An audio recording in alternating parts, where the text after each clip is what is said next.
човек ще се изпопребием да спорим. Като вървим и спорим. Гледам по едно време, че напреде ни се нажелее вече Битолин. Той спори с мене, а аз споря с него. Той спори с мене, а аз споря с него. И да видиш за какво спорим. Аз викам, че тази лисица е умряла и че дириш човек да я ударе кожата. Това ще е умряло, нали все на нас го дава да го дарем? Да са той спорим, да се върнем и да ударем лисицата. А той ми вика, че тая работа не ще да е тип така просто. Тая лисица не е умряла, ами само се преструва на умряла.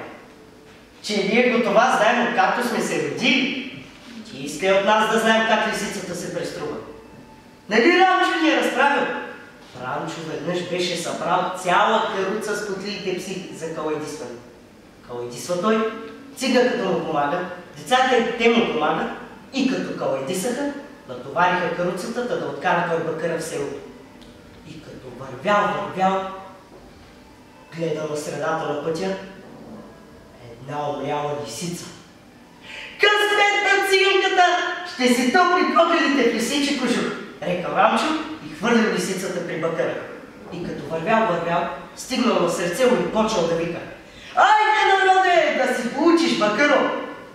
Кога Рамчо гледа в каруцата, ни бакър, ни лисица, ни нищо. Лисицата, което можала изяла, което не можала изхвърлила по пътя и един да я няма. Женолята вдигат кобилици, искат да трепят Рамчо. Рамчо си бие главата с умруци и вика: оле, главо! Откъде ще намериш сега главо на този народ бакъро? Добре, ама по това време дошло отчето и вика на жените: анатема, оставете човека, той е праведен. Той е праведен, защото е срещнал същия дявол, преоблечен като лисица. И разказва отчето как събрал дамата от енорията, натоварил догоре каруцата и тръгнал да го кара за митрополията. И като вървял, срещнал една умряла лисица. И нали християнин и праведен, прекръстил лисицата, а после е хвърлил при дамата.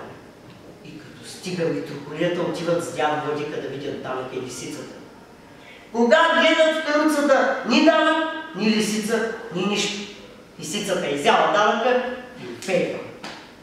Когато казал това отчето, женорята се прибират по билиците, Рамчо впрегнал каруцата и по целия път си блъскал главата си умруци. Толкова беше блъскал, че главата му на сол стана. И зато и ще я дера жива. Та да не си бия после главата като Рамчо, или да се срамувам, както се е срамувал отчето пред дядо Владика. Ей, тази лисица не е умряла, ами само се преструва на умряла. Дера е жива за назидание, защото ми изяде кокошките. И ако само още някой посмее да ме попита какво ще прави с тази умряла лисица и ми разкаже как тя се преструва на умряла, ей, мамка му! Galerie tърси млади таланти.